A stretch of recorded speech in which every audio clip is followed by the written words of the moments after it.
9.5 साल में एक विफल मुख्यमंत्री के रूप में मनोहर लाल जी साबित हुए हैं। आपको एक पैराशूट कैंडिडेट भी माना जा रहा है, करनाल से नहीं हो। पढ़े लिखे नौजवानों को सरकारी रोजगार नहीं मिल रहा, 2 लाख से ज़्यादा सरकारी रोजगार खाली पड़े हैं। मेरा चुनाव का नतीजा या तो ईश्वर जानता है या लोग जानते हैं। करनाल के अंदर, हरियाणा के अंदर जो फिजा बदल रही है, जो हवा बदल रही है, ये बड़े परिवर्तन से पहले का संकेत है।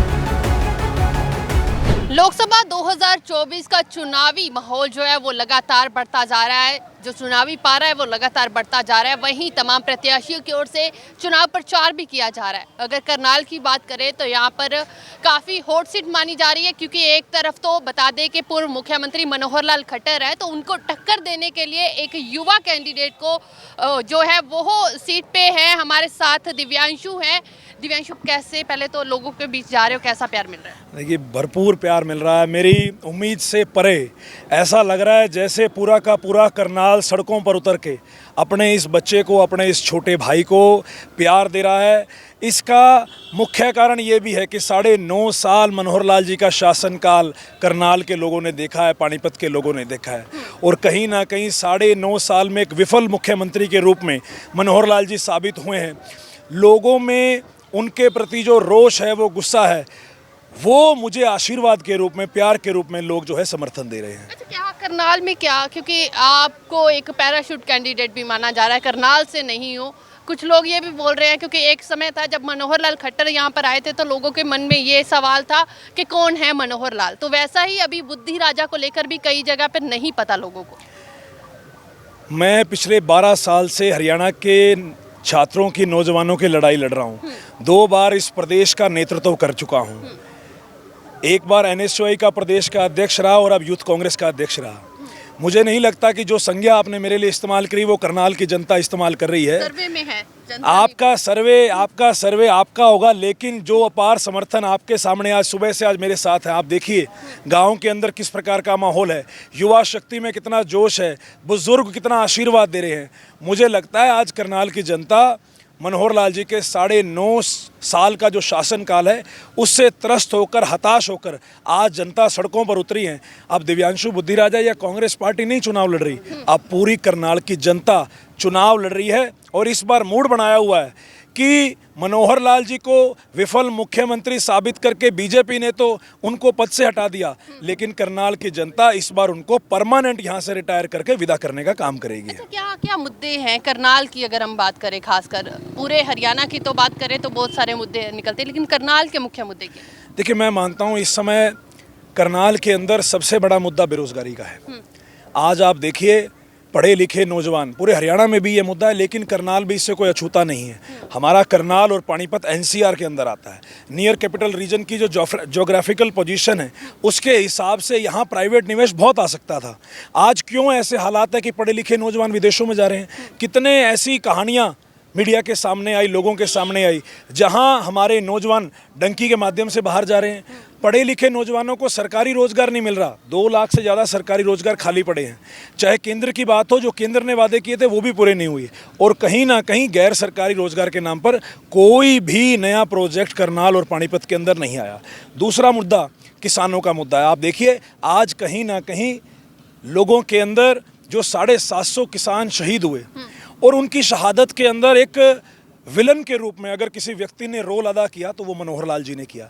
आप देखिए, जब हरियाणा और पंजाब से किसान दिल्ली की तरफ जा रहे थे तो उनको बैरिकेड लगा कर किसी और प्रदेश ने नहीं रोका, मनोहर लाल जी ने उनको रोकने का काम किया। तो आज वो सब चीज़ें उनके सामने आ रही हैं। वो भी समय था जब मनोहर लाल जी बैरिकेड लगा के किसानों को रोक रहे थे, आज वो समय है। आप देखिए, असंध हलके के अंदर 2 गाँव में जाके देखिए, जहाँ पर 4 दिन पहले मनोहर लाल जी को उन्होंने गाँव के अंदर घुसने नहीं दिया, और लोगों का इतना आशीर्वाद मिल रहा है। मुझे उन दोनों गाँव के अंदर लड्डुओं से तोड़ा गया है। तो आज जनता जो है मनोहर लाल जी को नकार चुकी है और अपने इस छोटे भाई को, अपने इस बेटे को स्वीकार चुकी है। दिव्यांशु, युवा हो आप, हम सियासत लंबे समय से देखते आ रहे हैं। आप सियासत में, चाहे छात्र सियासत में थे, लेकिन आज की सियासत किस ओर जा रही है? क्योंकि कहीं ना कहीं ये लोगों के मन में है कि अभी सियासत केवल और केवल कुर्सी तक सीमित रह गई है, कि हाँ अगर मेरे पास कुर्सी है तो मैं सियासतदान हूँ, ठीक है, उसके लिए पार्टियाँ बदलना तो जैसे खेल सा हो चुका है।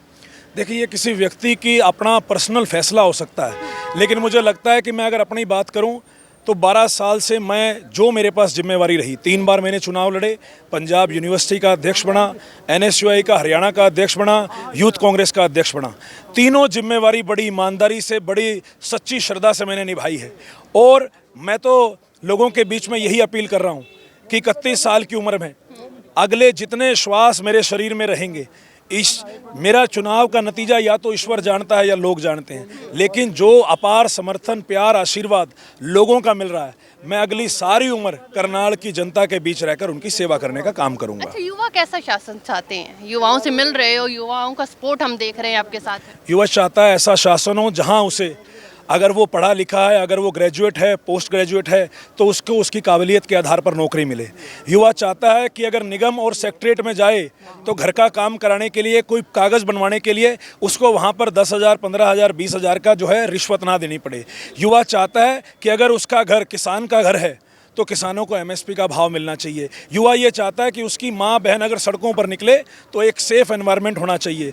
युवा ये चाहता है कि अगर घर में कोई व्यापारी है तो उसका गल्ला पैसों से भरा रहना चाहिए। युवा चाहता है कुशासन ना हो और प्रदेश में, देश में सुशासन की व्यवस्था हो। इसलिए आज देखिए, पूरे करनाल के अंदर इस चुनाव को युवाओं ने अपने हाथों में ले लिया है, और बुजुर्गों के आशीर्वाद के साथ और युवाओं के जोश के साथ ये फेविकोल का जोड़ इकट्ठा होकर बड़े से बड़ा किले को ध्वस्त करेगा। अच्छा, खट्टर साहब तो बड़े बड़े दावे कर रहे हैं कि इतना बड़ा हॉस्पिटल PGI वो लेकर आए हैं, मेडिकल कॉलेज बनाया है।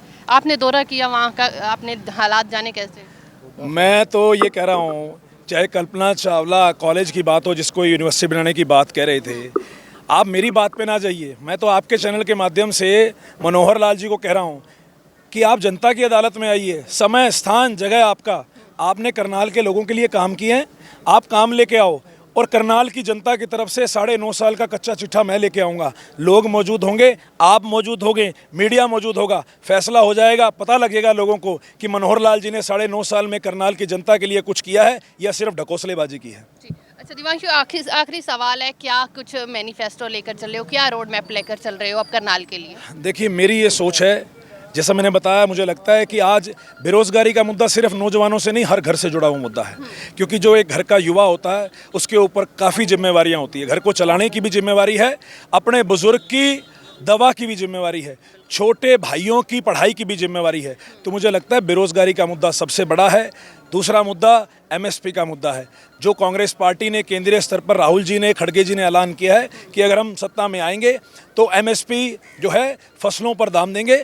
तीसरा जो मैं समझता हूं कि कहीं ना कहीं जो 30 लाख सरकारी नौकरियों का वादा केंद्र में राहुल जी ने, खड़गे जी ने किया है, और हरियाणा के अंदर 2 लाख जो सरकारी पद खाली पड़े हैं उसकी बात है, और करप्शन और महंगाई, ये 4 ऐसे बड़े इशू हैं जो मुझे लगता है हर आम आदमी से जुड़े हुए इशू हैं। करप्शन का ऐसा जो है स्तर है कि आज पूरे हरियाणा के अंदर, करनाल के अंदर, राम जी, करनाल के अंदर आज कोई भी व्यक्ति अगर निगम या सेक्रेटरीट में जाता है तो 15-20 हज़ार रुपये की जेब कटवा के आता है। लोग चाहते हैं सुशासन हो, पुलिस प्रशासन जो है मुस्तैद हो, बाहर उनकी माँ बेटियां जाएं तो किसी को ये सोचने की आवश्यकता ना हो, और कहीं ना कहीं लोगों के पास जो है, जो ये महंगाई से लोगों का गला घोटने का काम इस सरकार ने किया है, तो महंगाई भी इस चुनाव के अंदर एक बहुत बड़ा मुद्दा रहेगा। तो इंडिया अलायंस कामयाब होगा भाजपा को साइड करने के लिए?